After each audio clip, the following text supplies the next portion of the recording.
a ver el resto.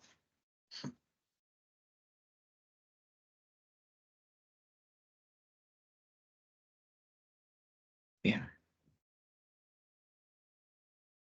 Entonces, ¿qué es lo importante que vamos a ver en esa segunda y en esa tercera semana, ¿no? Segunda semana del día 8 al día 14 y la tercera semana del día 15 al día 21. ¿Qué es lo que vamos a ver? La semana 2, también llamada la semana de los pares, va a ser muy importante. ¿Por qué? Porque se va a dar la implantación, se va a consolidar la implantación, que es la entrada del huevo, o sea, del blastocisto, la entrada completamente del blastocisto en el endometrio. ¿Ok? Y también se llama la semana de los pares porque van a aparecer dos cosas de cada una, ¿no? Recuerda que hasta este punto teníamos trofoblasto y embrioblasto, ¿no? Y una cavidad. Ahora esto se va a duplicar.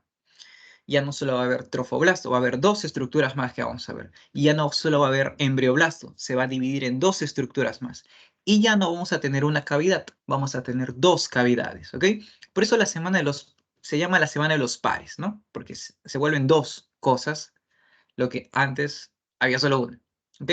Esto es muy preguntado, les encanta preguntar la semana de los pares. Y no es complicado de aprender, ¿no? Si saben de lo que estamos hablando, va a ser más importante retener la información. Y luego vamos a tener el inicio de la gastrulación. El inicio, porque la gastrulación se da en realidad en la tercera semana, pero el inicio es terminando la segunda semana. Bien, la gastrulación, un periodo también muy importante. Para mí es el punto clave de la embriología, la gastrulación. ¿Por qué? Porque en la gastrulación me va a dar mis tres capas germinativas. ¿Ok? Me va a dar el endodermo, me va a dar el mesodermo y me va a dar el ectodermo. ¿Bien? Esas tres capas me van a dar todo, todo de un embrión, de un feto, de un futuro ser humano, ¿ok? De acá, de esas tres capas, sale todo lo que ustedes van a estudiar, ¿no? En su carrera de medicina. Todos los sistemas, todas las estructuras, todos los tejidos nacen de estas tres capas, ¿bien? Entonces es muy importante entender esto, este periodo, ¿ok? Para mí es el periodo clave de la embriología. O del estudio de la embriología. Y en la tercera semana luego vamos a ver procesos relacionados, ¿no? A la gastrulación, por ejemplo, la neurulación, que es básicamente que se desprende del ectodermo. Vamos a ver los ejes corporales y vamos a ver algunas cavidades corporales, pero esto muy escasamente, ¿ok? Muy escasamente lo vamos a ver. Pero esto es lo que es, ¿ok? ¿En qué nos habíamos quedado? Nos habíamos quedado en el quinto día, ¿verdad? En el quinto día, ¿qué era el evento importante, ¿no? Quinto día después de la fecundación. El quinto día se caracteriza porque ya no hay membrana pelúcida. Era esta membrana glicoproteica, ¿no? Que rodeaba al ovocito. No dejaba que crezca el ovocito. Entonces las células hijas eran cada vez más pequeñas, porque no había espacio para que crezca. La membrana pelúcida impedía eso. Ahora que desapareció, ahora que ya no está la membrana pelúcida, este blastocisto, ¿no? Porque así se llama este cúmulo de células, este blastocisto, uno, ya puede implantarse, ¿ok? Ya puede implantarse. Y dos, ya puede crecer. Las células van a ir aumentando de tamaño ahora sí. ¿Bien? Entonces, quinto día desaparece la membrana pelúcida. Entonces, sexto, séptimo día se va a producir la implantación. Pero la implantación no es que, bueno, ingrese ya. No, tiene sus procesos también. Y eso es lo que vamos a ver. Pero para que un ovocito se implante, ¿cómo debe estar el endometrio? ¿Ok? El endometrio debe estar en fase secretora, ¿no? Post-ovulación está en fase secretora. La clase anterior hemos visto cómo es que este endometrio va a la par del ciclo ovulatorio, ¿ok? Y el ciclo hormonal también. Vamos a hacer un repaso súper rápido del endometrio. Menstruación, ¿ok? La caída del tejido endometrial. Luego viene una fase que se llama la fase proliferativa. Es cuando el endometrio va creciendo, ¿no? Se va formando más vasos sanguíneos, las glándulas se vuelven tortuosas, ¿no? Va creciendo este endometrio. hasta alcanzar una fase de meseta, que es la fase secretora.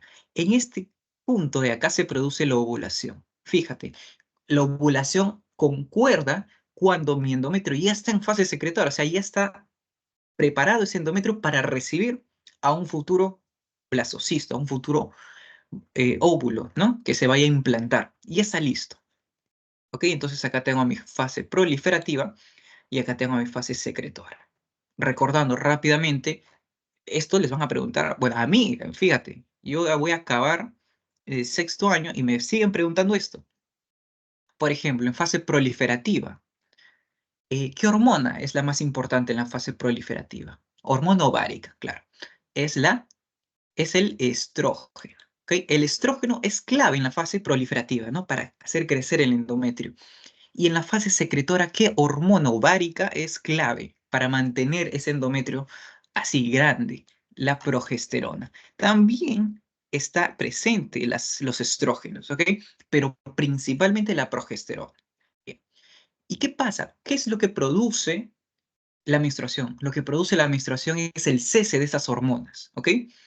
Luego del ciclo ovárico, hay una caída de hormonas. ¿Por qué? Porque el cuerpo lúteo, bueno, fíjate cómo todo está organizado. Acá estamos hablando del ciclo endometrial, pero si vamos al ovario, ¿no? Si yo estudio el ovario, ¿qué voy a tener acá? Voy a tener folículos, ¿no? Que están en crecimiento hasta tener un folículo de Graf, ¿verdad? Hasta tener un folículo de Graf que produce la ovulación. ¿Bien? Luego del folículo de Graf, ¿qué tengo? El cuerpo lúteo. El cuerpo lúteo, ¿qué hace? Produce progesterona. También estrógenos, pero sobre todo progesterona. Bien, si el cuerpo lúteo se da cuenta que no hay embarazo, o sea, ese óvulo que se liberó no se fecundó, el cuerpo lúteo no tiene nada más que hacer y regresiona y se transforma en el cuerpo albicans. Bien, y al transformarse en el cuerpo albicans, el cuerpo lúteo deja de producir hormonas.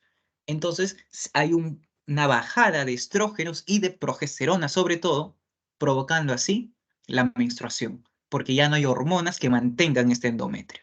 Bien, y todo vuelve a empezar otra vez. Bien, todo está bastante organizado, ¿no?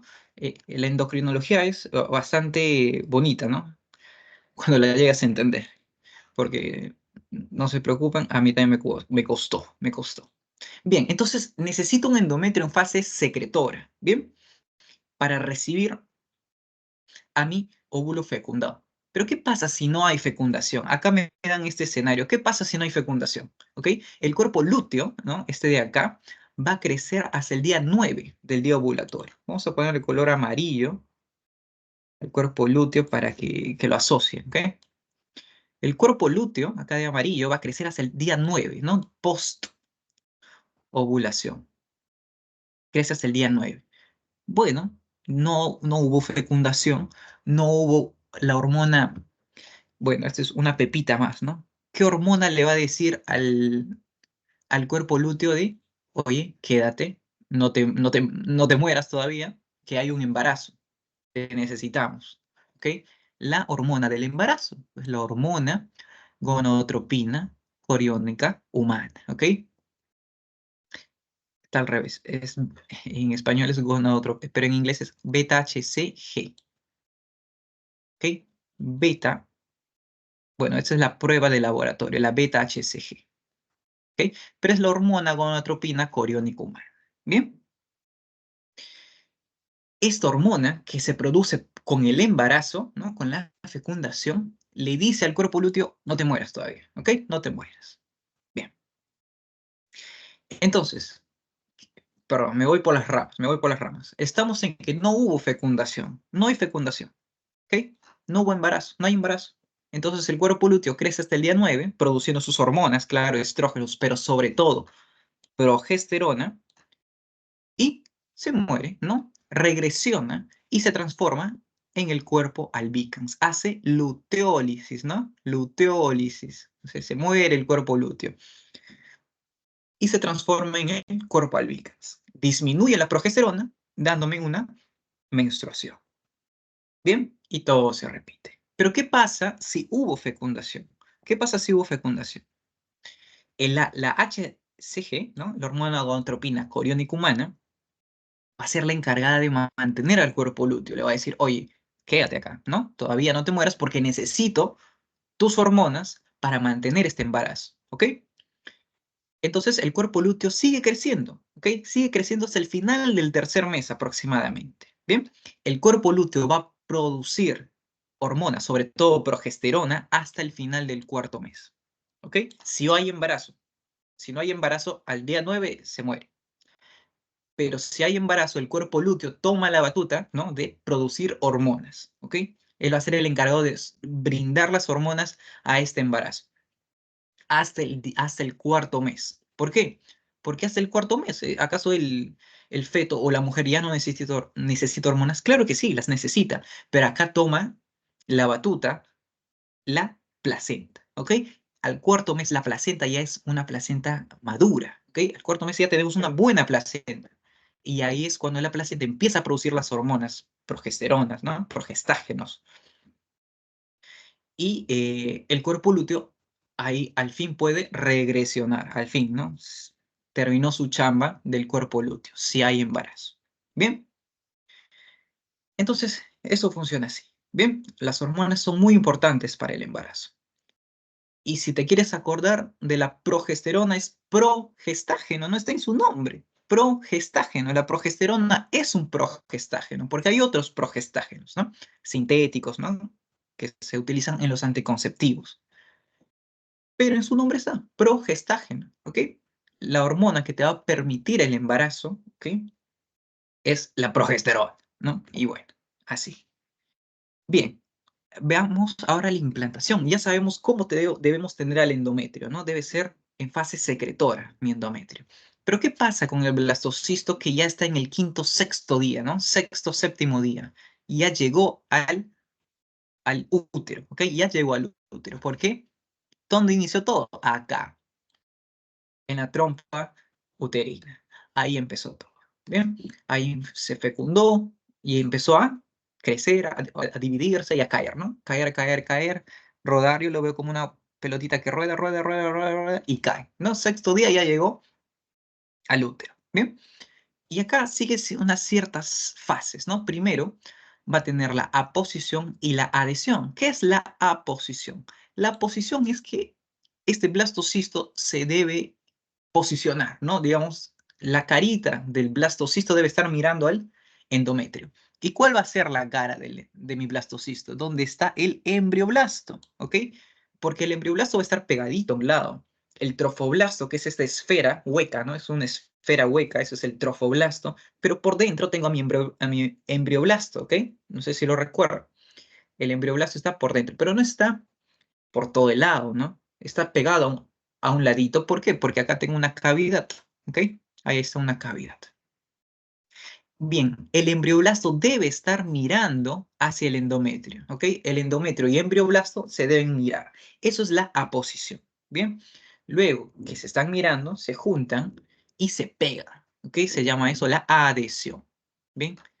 La adhesión. ¿A través de qué se van a pegar? A través de pinopodos e integrinas, ¿no? Que se reconocen, ¿no? Las células se reconocen y generan uniones. Bien, ¿quiénes participan en este proceso de la aposición y la adhesión? La ciclooxigenasa 2, o sea, la COX-2, el factor de crecimiento epidermal y el factor inhibidor de leucemia, ¿ok? Estos marcadores son los encargados de generar todo este proceso de aposición y de adhesión. Y es básicamente eso. Una vez que se da la adhesión, poco a poco el blastocisto se va introduciendo en el endometrio hasta estar completamente dentro del endometrio. ¿Bien? Cuando el blastocisto está completamente dentro del endometrio, ahí es cuando ya digo que se terminó la implantación. ¿Bien? Bien. Entonces, les dije que la semana 2 es conocida como la semana de los pares, porque acá empiezan a aparecer cosas nuevas. Bien, día 8, también te lo pueden poner así, ¿no? Al día 8, ¿qué estructuras tenemos, no? Básicamente. Bien, recuerda que yo tenía en un principio dos estructuras. Un trofoblasto, que también se llama masa celular externa, y también tengo un embrioblasto, que se llama masa celular interna, ¿no? Tienen estos dos nombres. Bien, acá el trofoblasto se va a dividir, o se va a diferenciar, mejor dicho, en dos estructuras. En citotrofoblasto y en sinsitio trofoblasto. Bien, tengo demasiado reflujo. Ya. El trofoblasto era esta estructura que te mencioné, la estructura externa, ¿no? La masa celular externa. Esto es el trofoblasto. Bien, ahora el trofoblasto va a tener se va a dividir en dos cosas, en citotrofoblasto y en sinsitio trofoblasto. ¿Cuál va a ser el sinsitio trofoblasto? Este de acá, esta masa celular amorfa, ¿no? Que no tienen, son células, ¿ah? Son células. Son células, pero no tienen una distribución exacta. Es una masa amorfa, ¿no? Que tiene gran capacidad de invasión, ¿ok? Tiene una gran capacidad de invadir endometrio, ¿ok? Va a invadir así, a lo loco, va a empezar a ganar terreno en el endometrio, ¿bien? Y detrás le sigue el citotrofoblasto. Es esta estructura más organizada, ¿no? Uy, se me fue por acá. Es una estructura un poquito más organizada, ¿no? Son células más que tienen límites más claros, ¿no? Ese es el citotrofoblasto.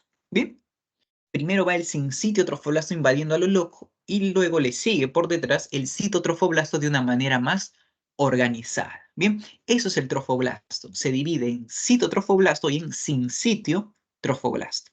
No se olviden, esto les encanta preguntar. Bien, luego tengo al embrioblasto, ¿no? ¿Recuerdan al embrioblasto? Esta masa azul de acá, ¿ok? Ese es mi embrioblasto. Bien, ahora el embrioblasto se divide en dos capitas, en epiblasto e hipoblasto. Bien, el embrioblasto se divide epiblasto e hipoblasto. Se acabó. El epiblasto va a estar mirando hacia una nueva cavidad. Fíjense, apareció una nueva cavidad. Antes solo teníamos una cavidad, ¿no? Una única cavidad acá. Bien, ahora tengo dos. Apareció una nueva, la famosa cavidad amniótica. Bien, aparece una nueva cavidad que es la cavidad amniótica. Entonces ya tengo otras dos cosas, dos cavidades. Cavidad amniótica, que es esto de acá, y la cavidad del saco vitelino. Bien, ahora tiene ese nombre. Lo que iba es que el epiblasto va a estar mirando hacia la cavidad amniótica y el hipoblasto va a estar mirando hacia el saco vitelino. Bien, esa es la diferencia que quería hacer, nada más. Entonces, semana de los pares clave. Les encanta preguntar esto, este pequeño parrafito. Si se lo memorizan, ya tendrían 2, 3 preguntas aseguradas, posiblemente. Bien.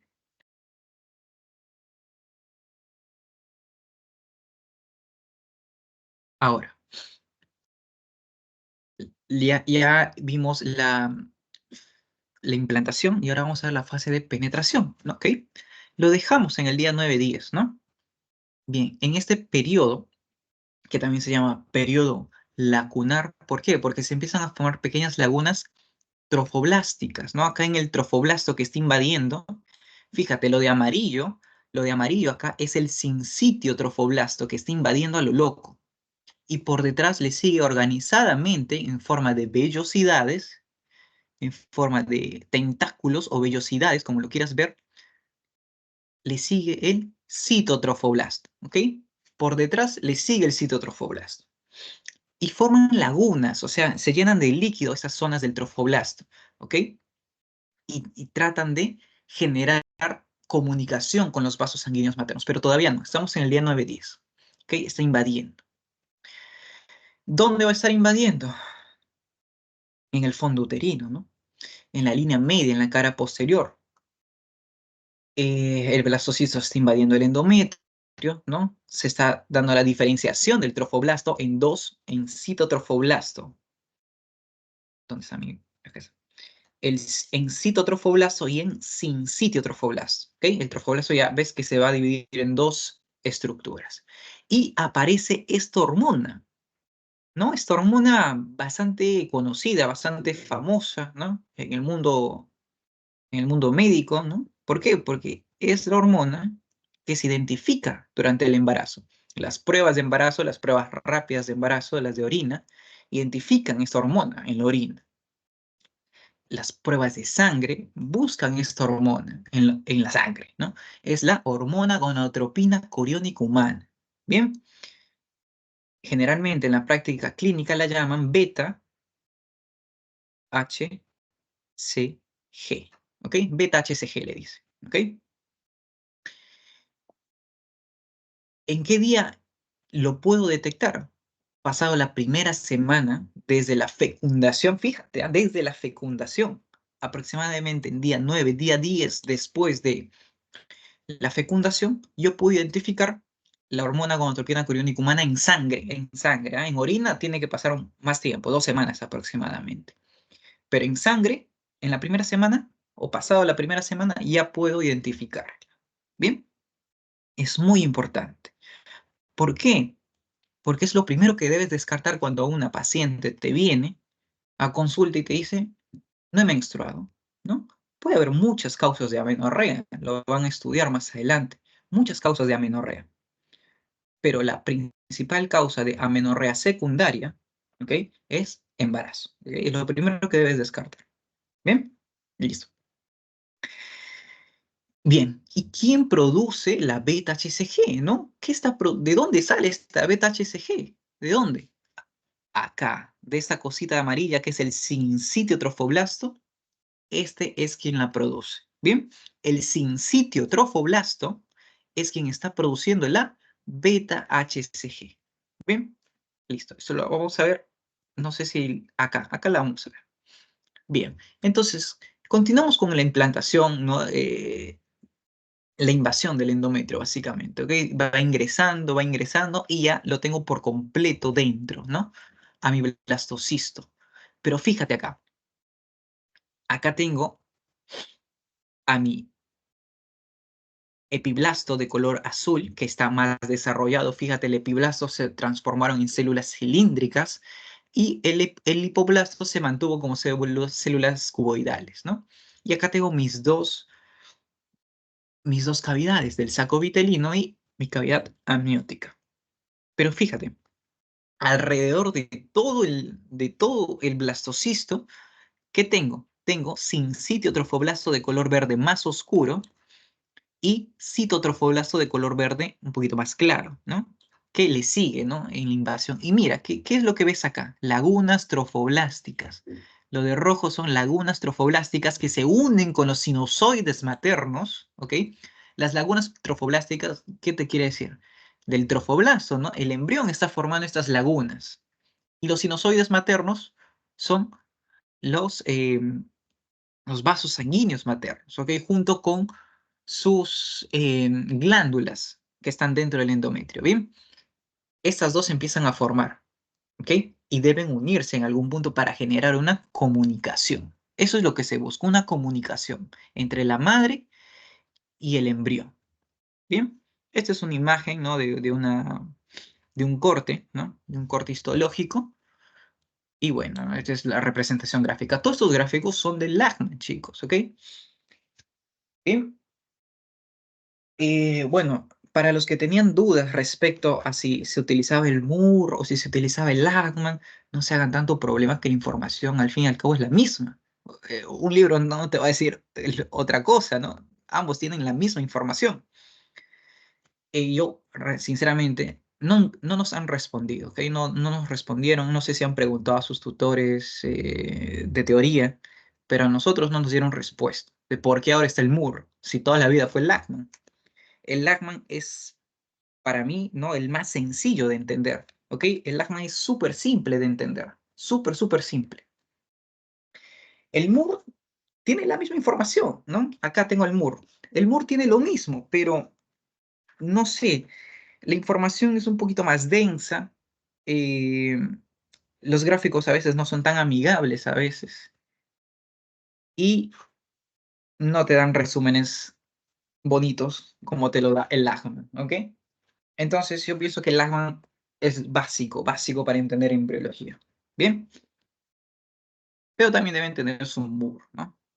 Por si acaso, pero si los leen a ambos, se dan cuenta que es lo mismo, ¿ok? Les están contando lo mismo, solo que les cuentan de manera diferente. ¿Bien?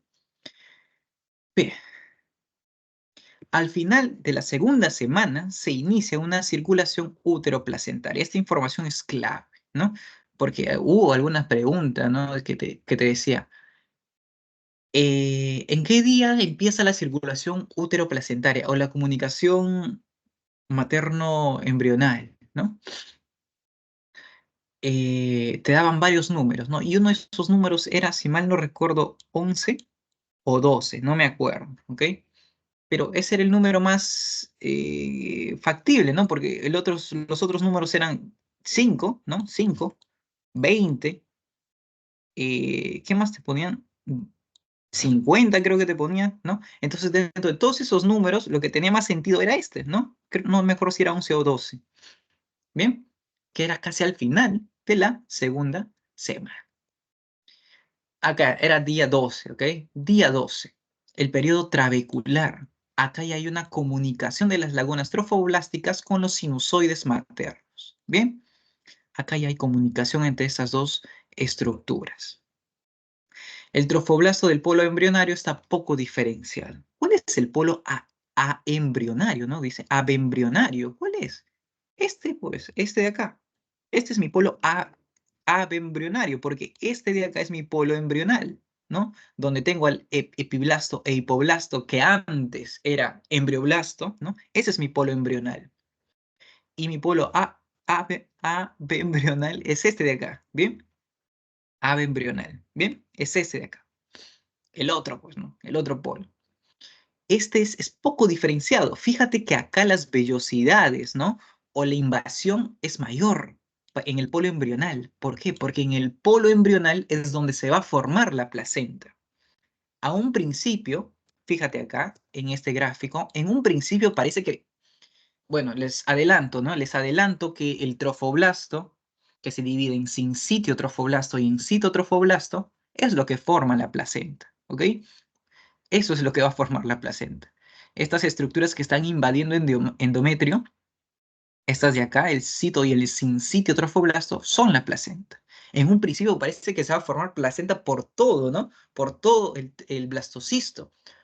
En un principio parece así. Pero si te das cuenta, cuando ves el desarrollo del embrión, te das cuenta que solo por acá se va a concentrar. Y por acá va a empezar a desaparecer estas vellosidades, ¿bien? Empiezan a desaparecer poco a poco y acá se concentra. Bien, me estoy yendo por las ramas. ¿Quién mantiene el embarazo, no? O sea, ¿qué es lo que mantiene el embarazo? La HCG, ¿no? La hormona gonadotropina coriónica humana. ¿Quién la produce? ¿Quién? El sincitio trofoblasto. Esto de acá de amarillo es el sincitio trofoblasto, ¿ok? Fíjate en este gráfico, el sincitio trofoblasto está produciendo HCG, lo que estimula al cuerpo lúteo que se quede ahí. Le dice, no te vayas. Entonces el cuerpo lúteo continúa produciendo progesterona, ¿ok? Y la progesterona, como dice su nombre, es un progestágeno. Entonces,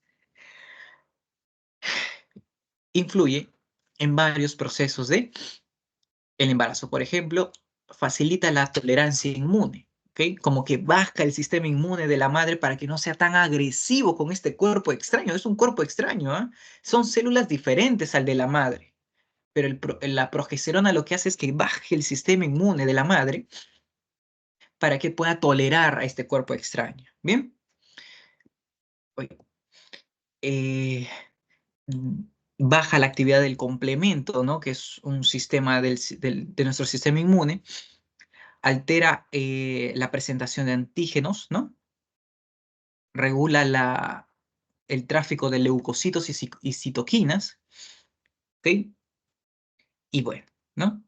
Básicamente baja el sistema inmune. Por eso se dice que el embarazo es un periodo de inmunosupresión, ¿ok? Por eso es que a las embarazadas se les tiene mucho cuidado. En medicina, las embarazadas es como que un grupo de riesgo, ¿ok? Porque es un estado de inmunosupresión, o sea, la paciente está propensa a infecciones. ¿Qué pasa si le da una infección urinaria? Se puede complicar hasta hacer una pielonefritis, no puede llegar al riñón, ¿ok? Entonces siempre se le tiene bastante cuidado a las embarazadas, porque están en un periodo de inmunosupresión. ¿Por qué? Por la progesterona, ¿no? Bien. ¿Qué más? Bueno, tenemos al factores angiogénicos, ¿no? Que van a permitir la formación de nuevos vasos sanguíneos, ¿no? Para que llegue más nutrientes al embrión. Y así, y así, así, así, así. Bien, no te olvides, sincitio trofoblasto es quien produce la beta-HCG, lo que permite al cuerpo lúteo mantenerse, no morirse todavía para que siga produciendo progesterona. Bien. El embarazo ectópico. El embarazo ectópico era un tema bastante importante que lo mencioné en la importancia de la membrana pelúcida, ¿no? Les dije, la membrana pelúcida evita un embarazo ectópico. ¿Por qué? Porque la membrana pelúcida evita que ese blastocisto se implante. Entonces, este blastocisto tiene tiempo de caer, tiene 5 días para caer hasta acá. Tiene 5 días para llegar al útero. Y ahí es cuando desaparece la membrana pelúcida y se puede implantar. Pero puede haber errores. Puede haber errores tubáricos, puede haber errores del blastocisto que haga que desaparezca la membrana pelúcida o que el blastocisto se vaya para otro lado, donde no debería irse, ¿no? Por ejemplo, en vez de ir para acá, hacia el endometrio, se queda y se va hacia la ampolla y se implanta acá. Se puede implantar también en el ovario o se puede quedar en el tubo uterino o se puede quedar en la entradita, ¿no? En el istmo, ¿no? O se puede quedar, o se puede implantar en el orificio del útero, ¿ok? En el orificio del útero. O puede irse hacia el intestino. Puede pasar todo esto. Y eso se denomina embarazo ectópico. Cada vez que veas la palabra ectópico, te dice que está fuera de su lugar. ¿Bien? Ectópico es fuera de su lugar. Eh, Obviamente un embarazo ectópico es grave. ¿Para quién? Para la madre. Se puede morir de una hemorragia. ¿Por qué? Fíjate. Acá tenemos un embarazo ectópico en una trompa uterina. ¿En qué parte de la trompa? Yo diría que acá. Se quedó acá en la ampolla. ¿Ok? Se implantó en la ampolla y empezó a crecer, pues. Un blastocisto tiene una capacidad de invasión tremenda. Empieza a invadir todo lo que encuentra. ¿Ok? Donde esté, empieza a invadir. Y bueno, pues rompe finalmente la trompa, hemorragia, y la paciente pierde mucha sangre, ¿no?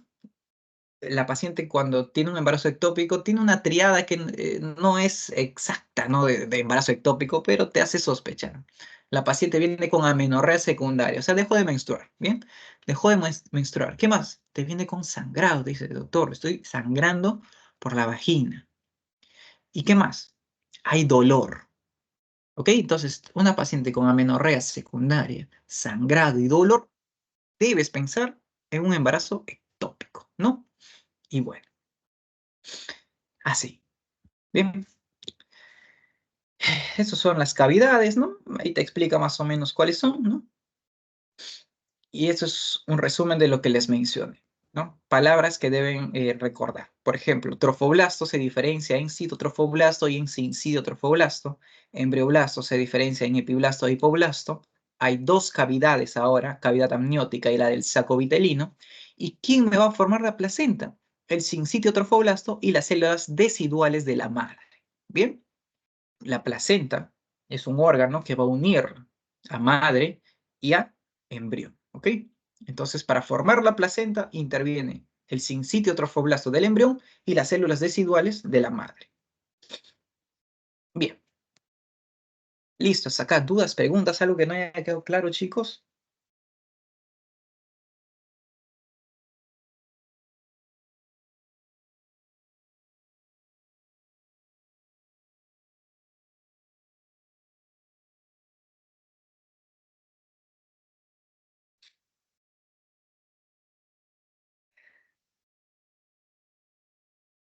Bien, entonces vamos a empezar con la tercera semana, ¿ok? Voy a evitar enrollarme tanto, me acabo de dar cuenta que me estoy enrollando. Entonces ya dejamos la semana de los pares. Y iniciando la tercera semana, terminando la segunda semana, se da este proceso muy importante que es la gastrulación. La gastrulación es la formación de mis 3 capas germinativas: endodermo, perdón, ectodermo, mesodermo y endodermo. Cada uno me va a dar estructuras específicas. Cada capa ya tiene en su información, ¿no? En la información genética, en qué se va a diferenciar, qué estructura va a formar.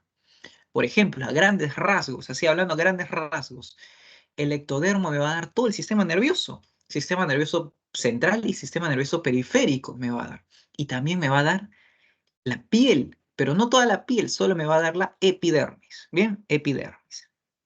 Luego tenemos al mesodermo, y cada vez que escuchas mesodermo, tú asócialo a estructuras, ¿no? Me va a dar huesos, me va a dar cartílago, me va a dar músculos, ¿ok? Y aparte, también me va a dar piel, pero no toda la piel, me va a dar la dermis y la hipodermis, ¿bien? Entonces, nuestra piel tiene dos orígenes, ¿no? La epidermis tiene origen ectodérmico y la dermis e hipodermis tiene origen mesodérmico. ¿Qué más? Me va a dar el sistema urogenital, o sea, me va a dar riñones y me va a dar aparato reproductor, o sea, mis gónadas, ¿bien? Y por ahí también me va a dar las cavidades, ¿no? O sea, el revestimiento de las cavidades. Eso también me va a dar el mesodermo. Y luego tengo al endodermo. Y cada vez que pienses en endodermo, piensa en vísceras, ¿ok? Porque te va a dar varias vísceras el endodermo. Por ejemplo, me va a dar todo el sistema digestivo, ¿no? Todo el revestimiento de mi sistema digestivo es endodermo, ¿ok? Empezando por membrana bucofaringea, ¿no? Esófago, estómago, intestino. ¿Y del intestino qué sale? Páncreas, sale hígado, ¿no? Intestino delgado, pues, ¿no? Colon, ¿no? Mi marco colónico y el recto, ¿no? Eso me vale. Y los pulmones también. Se van a dar cuenta que del intestino primitivo nace una yemita para formar pulmones. ¿Bien? Y corazón. ¿De dónde sale el corazón? ¿El corazón qué? Son músculos, ¿no? El corazón es músculo, entonces viene de mesoder. ¿Bien? Así, a grandes rasgos, a grandes rasgos. La gastrulación. La gastrulación es un proceso interesante, porque recuerdas que yo tenía primero una capita que se llamaba embrioblasto, ¿no? Tenía mi embrioblasto, que luego en la semana de los pares se dividió en epiblasto y luego en hipoblasto, ¿verdad? De estas dos capas, la que me interesa es el epiblasto, porque del epiblasto va a salir el ectodermo superficial, perdón, el ectodermo embrional, y de acá van a salir células, van a salir células hacia abajo para formar mesodermo y para formar endodermo. Entonces acá ya tengo mis tres capas germinales, ¿ok? Y ustedes dirán, pero hay más cosas, ¿no? Acá me estás mostrando un montón de cosas, ¿no? Bien, te lo voy a explicar, pero no quiero que te confundas, ¿bien? Del epiblasto es cierto que nace, por ejemplo, por acá, mesodermo embrionario y endodermo embrionario, pero también me va a dar ectodermo del amnios. ¿Qué es el amnios? La membrana amniótica, pues, ¿ok? La membrana amniótica que recubre al embrión, pero no es parte del embrión, ¿ok? Pero esa membrana, ¿de dónde sale? No sale de la nada, ¿no? Sale de células que estaban por ahí. Igual, el mesodermo extraembrionario, está en su nombre, es mesodermo, pero que no va a formar parte del embrión, ¿ok? Pero forma parte de la estructura que contiene el embrión, ¿bien? Y el proceso notocordal también es importante, ¿no? Que es parte, esto sí, el proceso notocordal sí es parte del embrión. Y luego tenemos al hipoblasto, ¿no? Al olvidado, al hipoblasto, que me va a dar endodermo del saco vitelino, o sea, el revestimiento de mi saco vitelino, que por último se va a transformar también en mesodermo extraembrionario. ¿Bien? Pero hay un gráfico que lo define bien, el gráfico que tengo de fondo lo define bonito, bonito todo esto. Vamos a explicarlo con ese gráfico. En sencillito, porque acá te están lanzando muchas cosas que ni te van a preguntar. Esto, en un principio tengo epiblasto, ¿verdad? E hipoblasto. Eso es lo único que tengo en un principio, ¿ok? Pero llega la gastrulación. ¿Y qué pasa? Se forma la línea primitiva. Ahorita vamos a ver qué es la línea primitiva. Pero bueno, de la línea primitiva, que es básicamente epiblasto, ¿no? La línea primitiva se forma del epiblasto. De esta línea empieza a salir células del mismo epiblasto, ¿ah? Son células del epiblasto, solo que ahora se están diferenciando, ¿ok? Se van a empezar a diferenciar y van a empezar a meterse así, ¿no? Como de relleno entre el epiblasto y el hipoblasto, ¿ok? Las células de la línea primitiva, que es epiblasto al final, empiezan a diferenciarse y a meterse por acá, ¿ok? Y a meterse también en el hipoblasto, quitándole el espacio al hipoblasto, ¿ok? Desplazando al hipoblasto, para que finalmente esto me genere mesodermo, lo que va a estar acá en medio. Va a ser mesodermo, lo que tengo acá abajo. Lo que está, te das cuenta que están desplazando al lipoblasto, bien, van a formar acá endodermo, ¿no? Endodermo, y lo que se quedó acá arriba, se queda ahí arriba. Y ahora tiene otro nombre, ya no es epiblasto, ahora tiene un nuevo nombre que es ectodermo, ¿bien? Entonces, eso es la gastrulación. ¿De dónde salen mis tres capas germinativas? Salen del epiblasto, ¿bien? El epiblasto forma la línea primitiva y de la línea primitiva empiezan a diferenciarse células, a meterse entre el epiblasto y hipoblasto para formar uno, mesodermo en el medio, mesodermo. Empiezan a desplazar al hipoblasto para formar acá abajo endodermo, ¿ok? Endodermo. Esas son las células que se movilizan, las células que van a formar mesodermo y las células que van a formar endodermo. Esas son las que se movilizan. Pero las que se quedan ahí, ¿no? Las que ya están ahí, ¿no? Son a las del epiblasto, pero ahora tienen otro nombre. Son ectodermo, ¿bien? Y así, esa es la gastrulación, básicamente. ¿Bien? Es eso.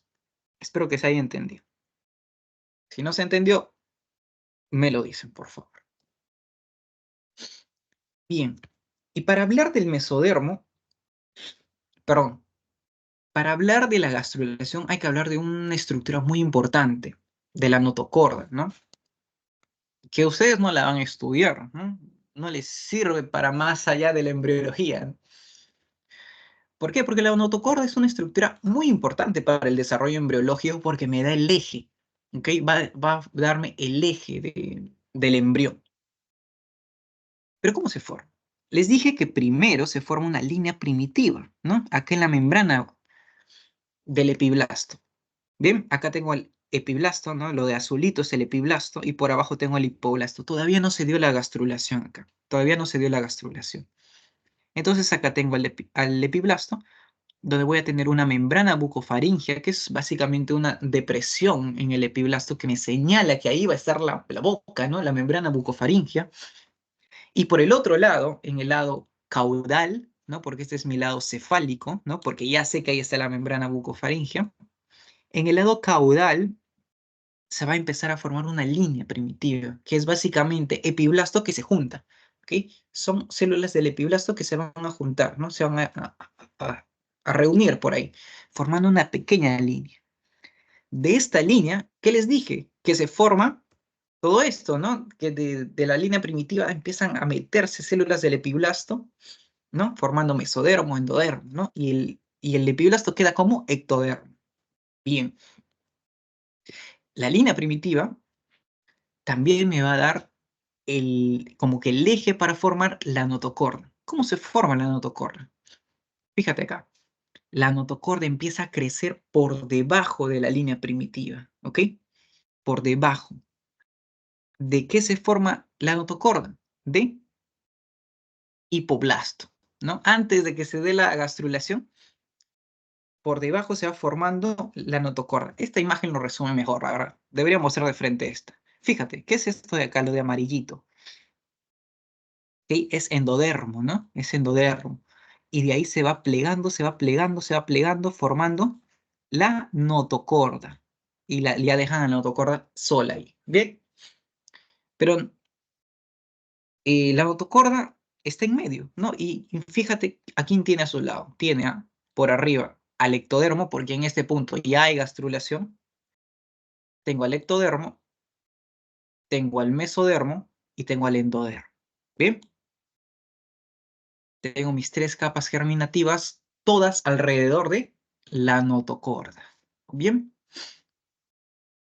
y así. Y la línea primitiva pasa por acá. Entonces dice que por debajo de la línea primitiva se va formando la notocorda. Bien. La notocorda, ¿yo la puedo ver en un adulto? No, queda como un rezago embrional, ¿ok? Queda como un rezago embrional. Y la vemos en el adulto como un núcleo pulposo, ¿ok? ¿Y dónde está el núcleo pulposo? Está en las vértebras. Entre vértebra y vértebra, entre anillo y anillo, vamos a tener un núcleo, ¿no? Y que se denomina núcleo pulposo. Eso es la notocorda. Esto también fue una pregunta, ¿bien? ¿Cómo cómo regresiona o cuál es el rezago embrionario de la notocorda? Es el núcleo pulposo. ¿Bien? Bien. Eh,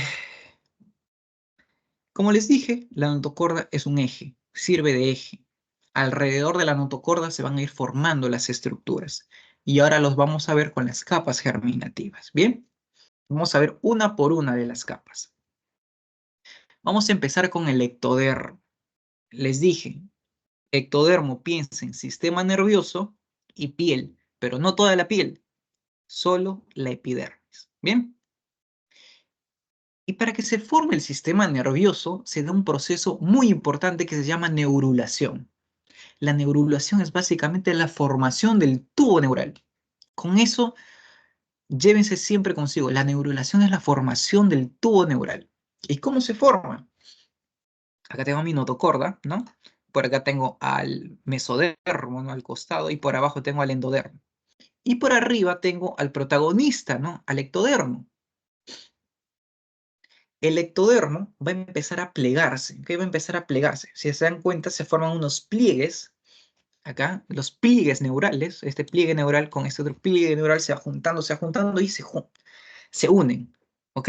Se unen, formando una cresta neural, acá. Voy a ponerlo de rojo. Formando una cresta neural. Y por abajo, formando el tubo neural. Por arriba queda una pequeña capita, ¿no? Esa va a ser la epidermis, que también la van a escuchar como ectodermo superficial. Bien, la pueden escuchar como, bueno, la van a escuchar como ectodermo superficial, ¿ok? Pero eso es la epidermis, ¿ok? Ahí está la epidermis. Y el tubo neural y la cresta neural me va a dar todo el sistema nervioso. Y lo de arribita, ¿no? Que se formó, eso va a ser ectodermo superficial o la piel. ¿Bien? Entonces, esa es la neurulación. La neurulación es el proceso de formar el tubo neural. Se pliega, lo de arriba queda como la piel, ¿ok? Como ectodermo superficial. Por abajo ya tengo mi tubo neural y por arriba del tubo neural tengo unas pequeñas células que se denominan cresta neural. Ahora vamos a ver para qué sirve. Este proceso de cierre del neuroporo, fíjense, se va cerrando, no se cierra completamente todo, ¿no? Este es un gráfico bonito, ¿no? Que lo ejemplifica como un tubo, pero este es el cierre. Se va cerrando primero en el centro y se va a ir hacia la región cefálica y hacia la región caudal. ¿Bien? Se va cerrando de esa manera. Y finalmente me quedan dos aberturas, el neuroporo anterior y el neuroporo posterior. ¿Bien? Estas aberturas deben cerrarse, ¿ok? Se deben de cerrar. El neuroporo anterior se cierra en el día 24 aproximadamente y el neuroporo posterior se cierra en el 2 días después o 3 días después, en el día 26 más o menos, y es en el día 24. Bien, deben cerrarse, bien, debe cerrarse esos neuroporos. Pero ¿qué pasa si no se cierran? Me dan anomalías, ¿no? Me dan malformaciones. Ya hemos visto las malformaciones. Por ejemplo, si no se cierra el neuroporo anterior, me puede dar anencefalia. Si se cierra mal, me puede dar encefalocelia. O y si es terrible, fíjate que no se cierra desde este punto, ¿no? Me puede dar cranioraquisquisis. Si no se cierra el neuroporo posterior, me puede dar la espina bífida oculta o abierta, ¿no? Espina bífida cerrada o espina bífida abierta. Bien, entonces el cierre es muy importante. ¿Y qué tiene que ver el ácido fólico con esto? Bien, el ácido fólico, como les mencioné en varias ocasiones, se necesita ácido fólico para la formación de material genético. O sea, para la formación del ADN se necesita ácido fólico. Si hay una deficiencia de ácido fólico, entonces el ADN puede haber errores, ¿no? Puede haber errores por deficiencia de sustratos en la formación del material genético. Y estos errores pueden generar pequeñas mutaciones, ¿bien? Generando así que el tejido no se forme de una manera correcta, llevándome a eso a un mal cierre, digamos, del neuroporo. En todas las células se necesita ácido fólico, no se confundan. Pero ¿qué es lo más grave? Esto, ¿no? Que no se cierren nuestros neuroporos. Eso es lo más grave. Por eso a todas las gestantes se les suplementan con ácido fólico, ¿ok? Para evitar estas deficiencias y evitar estos problemas. ¿Bien? Y ahí está cuánto se debe dar el ácido fólico. A lo que nos interesa. El tubo neural y la cresta neural, ¿no? Eso les dije que formaba. Porque uno forma la epidermis, y forma el tubo neural y forma la cresta neural. Estas tres cosas son el resultado de la neurulación. ¿Bien? La epidermis ya la dejo ahí, ¿no? Ectodermo superficial, lo dejo por ahí. Ahora me queda el tubo neural y la cresta neural. El tubo neural es muy importante porque me va a dar todo el sistema nervioso central. ¿Y cuál es el sistema nervioso central? Encéfalo y médula. ¿Bien? Ese es el sistema nervioso central, encéfalo y médula. Y la cresta neural que se quedó por ahí, que son células que están alrededor del tubo neural, me va a dar todo el sistema nervioso periférico, ¿no? Por ejemplo, nervios craneales, raquídeos, ganglios autónomos, ¿no? Cuando veamos sistema nervioso lo vamos a ampliar más, pero eso es una vista general. Pero desde ya deben saber que el tubo neural forma el sistema nervioso central y la cresta neural forma el sistema nervioso periférico. El tubo neural también empieza a tener forma, ¿no? Si ya se va diferenciando en ciertas estructuras. Por ejemplo, a la tercera semana tiene 3 vesículas, ¿no? Tercera semana, 3 vesículas que se llaman proencéfalo, mesencéfalo y romboencéfalo. Y yo sé que es una tortura aprenderte estos nombres, ¿no? Que nunca lo has escuchado. Para mí lo fue. No te quiero mentir. Cuando empecé a enseñar embriología, ahí fue cuando recién los memoricé. ¿Ok? Mm, Bueno, sí te voy a pedir que los memorices, pues porque te van a preguntar. Puede ser que te pregunten, ¿ok? Bien, entonces, tercera semana, 3 vesículas, proencéfalo, mesencéfalo y romboencéfalo. A la quinta semana, 5 vesículas, ¿no? Qué fácil. Quinta semana, 5 vesículas. El proencéfalo se va a dividir en telencéfalo y en diencéfalo. El mesencéfalo se queda tal como está. Y el romboencéfalo se divide en metaencéfalo y en mielencéfalo, ¿no? Parece que estoy hablando lo mismo, ¿no? Pero no, son diferentes. Cada una de estas divisiones, ¿no? Cada una de estas estructuras me va a dar algo, ¿no? Algo me va a dar. Por ejemplo, el telencéfalo me va a dar los hemisferios cerebrales. El diencéfalo me da los núcleos basales. El mesencéfalo, ¿no? Me va a dar el origen de los nervios raquídeos, el origen. El metaencéfalo me va a dar el cerebelo y el mielencéfalo me va a dar el bulbo y todo la médula espinal. ¿Bien? O sea, el mielencéfalo y es bulbo hasta abajo, ¿no? Hasta abajo. Y así. Estas cositas sí he visto que preguntan, chicos. ¿Ok? Entonces, cositas a aprendérselas. No hay de otra.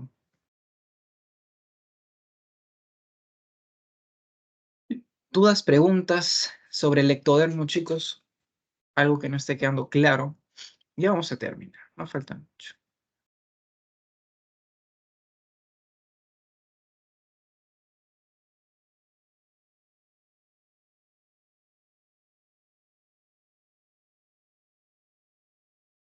Bien, ahora vamos a ver el mesodermo, ¿ok? Les dije que cada vez que piensen en mesodermo, piensen en estructura, ¿no? Piensen en estructuras, por ejemplo, huesos, cartílago, músculos, ¿ok? Y si piensas en músculo, ¿qué debes pensar? En todo el sistema cardiovascular, pues, ¿no? Porque todo eso es músculo, básicamente. El corazón, fibras musculares cardíacas. Los vasos sanguíneos, fibras musculares lisas, ¿ok? ¿Ok? Bien. Y también tienes que pensar en el sistema urogenital. Y en su nombre está, sistema urogenital, riñones, ¿no? Sistema urinario. Los principales, claro. Y genital, las gónadas, ¿no? Cuando piensas en genital, piensa en gónadas. No pienses en órganos sexuales externos, ¿no? Que puede ser el pene o la vagina. No, cuando te digo órganos genitales, piensa en las gónadas, testículos y ovarios. ¿Bien? Porque más adelante te vas a dar cuenta que el sistema urogenital parten de lo mismo, se forman juntos, ¿ok? Y luego ya se dividen, pero nacen juntos, ¿bien? Eh, Acá hay una aclaración que siempre debo hacer. Cuando yo te digo sistema urogenital, tú estás pensando en riñones, uréteres, ¿no? Uréteres, vejiga y uretra, ¿no? Claro, ¿no? Obvio. Pues no. No, no, no, mal. El mesodermo lo único que me va a dar va a ser riñones y me va a dar uréteres. Nada más. La vejiga y la uretra, esto tiene otro origen. Vejiga y uretra tiene otro origen endodérmico. ¿Bien? Esta diferencia siempre la debo hacer. ¿Qué tal les pregunto? ¿No? Todavía no hemos visto sistema urogenital. Pero ¿qué tal en el parcial si le pregunto? Ok, entonces recuerda, y uréter, riñones y uréter, sí es mesodérmico. ¿Ok? Tiene origen mesodérmico. ¿Ok? Esto sí es mesodérmico. Y lo que le sigue, que sería la vejiga y la uretra, eso tiene otro origen, que es endodérmico. ¿Bien? Endodérmico. Bien. El mesodermo va a tener partes. Fíjate, ¿qué es esto de acá? ¿Qué es esto que estoy viendo? Si te lo pongo de este color, no sé si lo identificas mejor. ¿Qué es esto de acá?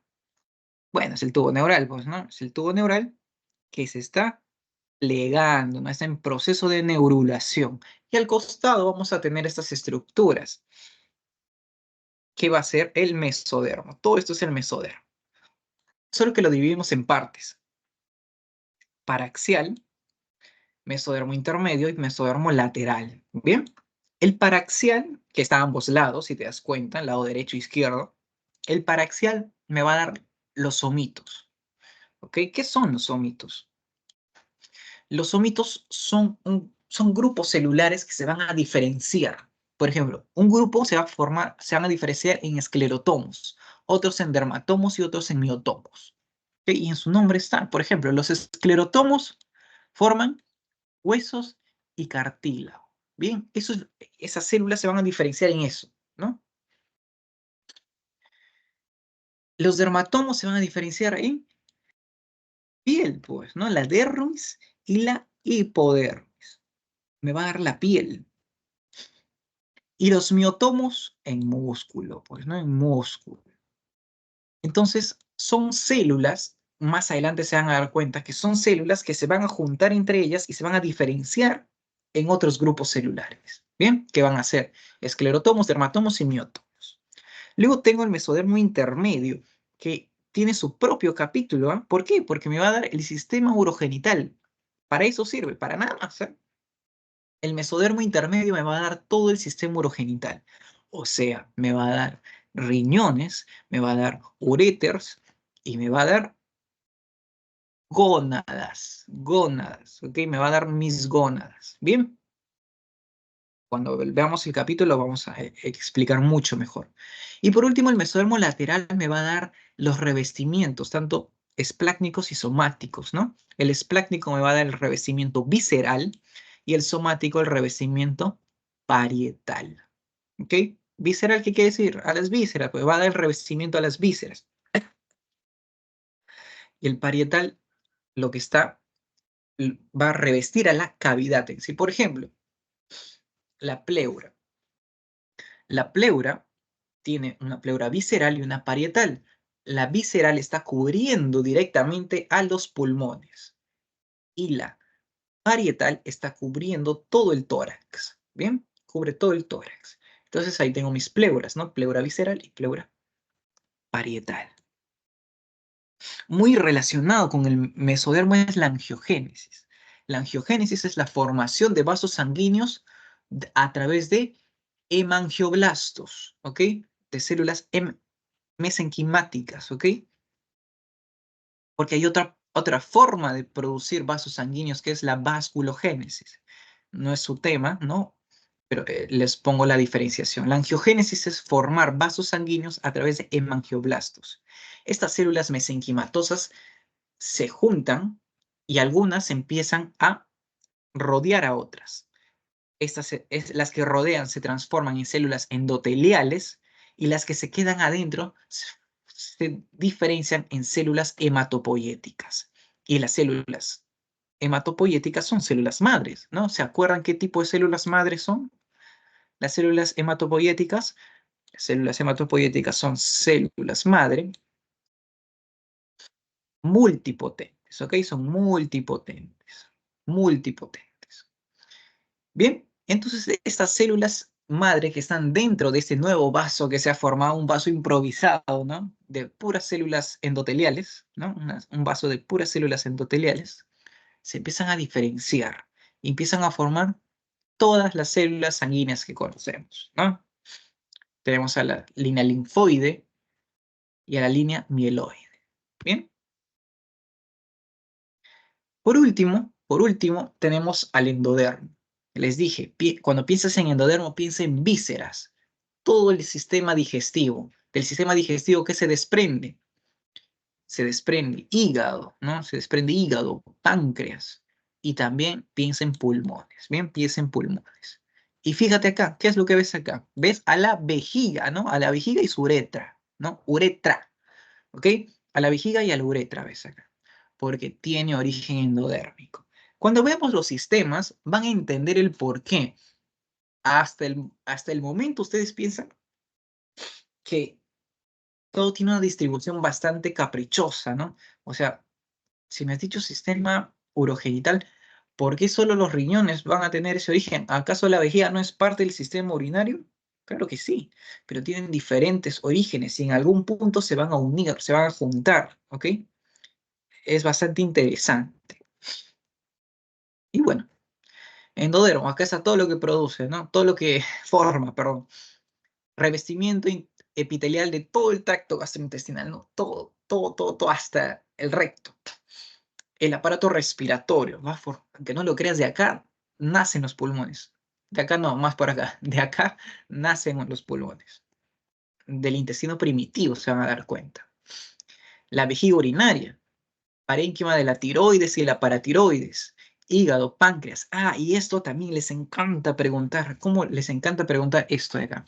Vamos a hacer un repaso así rapidísimo del oído, ¿ok?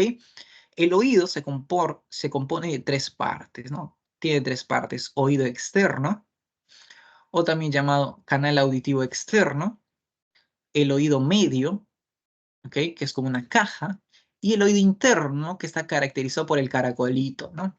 Entonces tenemos oído externo, medio e interno. Bien, vamos a explicar ahora los orígenes embriológicos de cada uno. El oído externo tiene origen ectodérmico, ectodermo, ¿ok? Ectodermo. Superficial, si queremos ser más exactos, o sea, la epidermis, ¿ok? El conducto auditivo externo tiene origen ectodérmico. En cambio, el oído medio, que es la caja timpánica, donde están mis huesecillos, martillo, estribo, yunque, ¿ok? Que lo comunica con el oído interno, esta cajita tiene origen, o sea, el revestimiento de la cajita tiene origen endodérmico. Bien, endodermo. Pero la caja timpánica no está aislada del mundo, ¿ok? Tiene una comunicación con la boca, ¿ok? Por eso cuando tú vas en el avión y sientes que los oídos ya te van a reventar, no tragas saliva y sientes que se abren, lo que pasa es que las presiones cambian, ¿no? La presión en tu boca va a ser diferente, porque ahora tú estás en el avión, tienes una presión diferente, pero no, como que está tapado esta comunicación con el oído medio, ¿no? Y cuando tragas, como que se abre por un momento y ya se equiparan las presiones. Bueno, ¿cómo se llama ese lugar de comunicación? Se llama trompa de Eustaquio, pues, ¿no? La famosa trompa de Eustaquio. Comunica al oído medio con la boca, ¿bien? También tiene revestimiento de endodermo, ¿ok? Endodérmico, ¿bien? Y bueno, el oído interno lo vamos a ver más adelante, que también tiene origen ectodérmico, pero neuronal, o sea, es neuroectodermo su origen, ¿ok? Neuroectodermo. Y bueno, eso lo vamos a ver más adelante, pero esto sí tienen que saber. El oído medio tiene revestimiento endodérmico, ¿ok? Endodérmico. Bien. Por último, las capas, las cavidades corporales, ¿no? Que también se denominan celoma intraembrionario. O sea, ¿dónde hay cavidad? Pues, por ejemplo, ¿dónde hay una cavidad dentro de nosotros? No me refiero a las vísceras, ¿ok? No me refiero a las vísceras, me refiero a las cavidades. Por ejemplo, tenemos a la cavidad pleural, ¿ok? Es una, es una zona donde contiene a los pulmones, ¿no? También tenemos a la cavidad visceral y también, perdón, visceral peritoneal, ¿no? Peritoneal, y tenemos también al pericárdico, ¿ok? Al pericárdico. Entonces tenemos el sector pericárdico, el sector pleural y el sector peritoneal. Tenemos tiempo para explicarlo, lo vamos a explicar. ¿A qué se refiere con celoma intraembrionario? Perdón, chicos, pero estoy con gripe hace días. Días, no sé qué pasa. Bien, ¿a qué me refiero? Y ya lo expliqué un poco, lo del sector pleural. ¿Ok? Yo tengo pulmones que están revestidos de mi pleura visceral. Acá tengo un pulmón, ¿no? Acá, más o menos así. Acá tengo un pulmón y acá tengo mi cavidad torácica, digamos, ¿no? Acá tengo la cavidad torácica.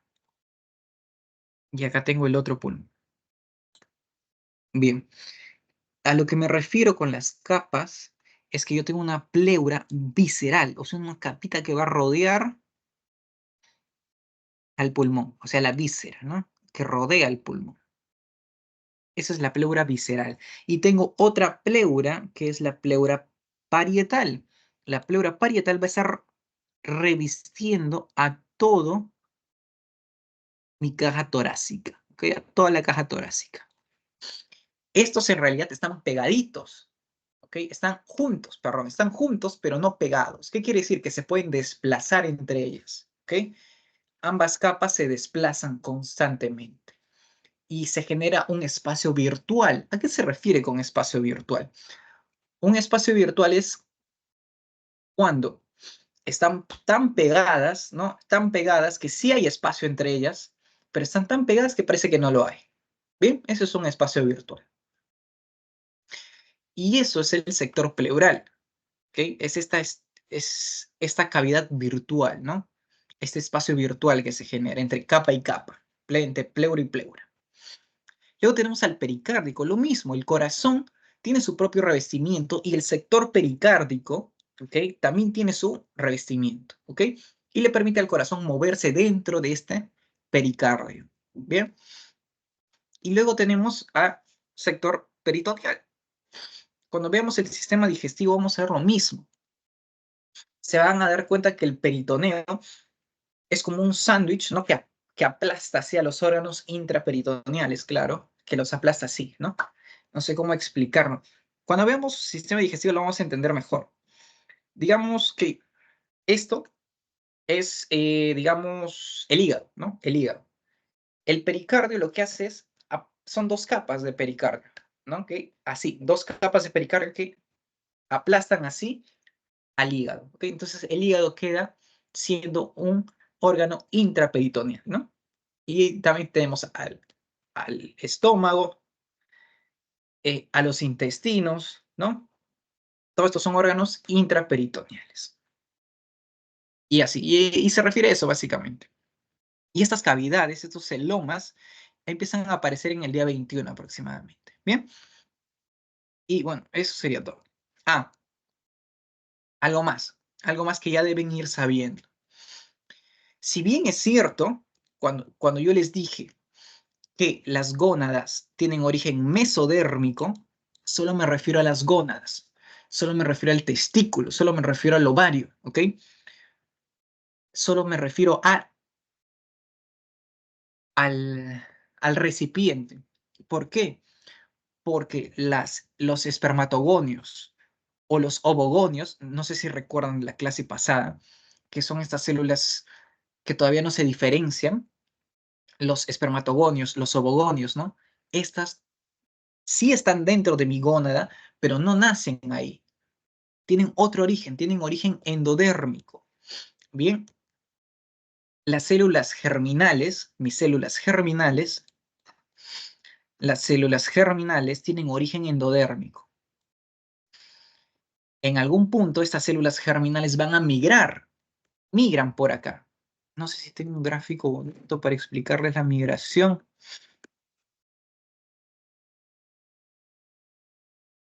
Y ya, a ver, puedo usar, no sé cuál puedo usar. Ya, vamos a usar este grafiquito. Acá me está hablando del tubo neural, ¿no? Pero digamos que por acá está pasando, por acá pasa el intestino primitivo, ¿ok? El intestino primitivo pasa por acá. Acá está el alantoides, ¿no? Que también se comunica con el alantoides y también se comunica con esto, con el saco vitelino, ¿ok? El intestino primitivo en un inicio se comunica con el alantoides y con el saco vitelino. Bien, ¿dónde se forman? ¿Dónde se forman las células germinales? Acá, en el endodermo del saco vitelino, ¿ok? En el endodermo del saco vitelino se empiezan a formar mis células germinales que van a migrar hasta la gónada que se está formando más o menos por acá. Por detrás se están formando las gónadas. Así son larguísimas en un inicio, ¿ah? Y por ahí vienen por acá, por acá, por acá, por acá, migran y llegan acá, hasta la gónada que se está formando. ¿Bien? Entonces, esa diferenciación la voy a hacer más adelante, ¿no? Pero por si acaso ya se las doy. ¿Ok? Las células germinales tienen origen endodérmico. ¿Bien? Y eso sería todo, chicos. Es una clase bastante introductoria, me parece, ¿no? A todo lo que vamos a ver en el final. Bien, si tienen alguna duda, pregunta, háganmelo saber ahora, ¿no? ¿No? ¿Dudas, preguntas? ¿No? Bien, ahorita les paso el post-test, chicos.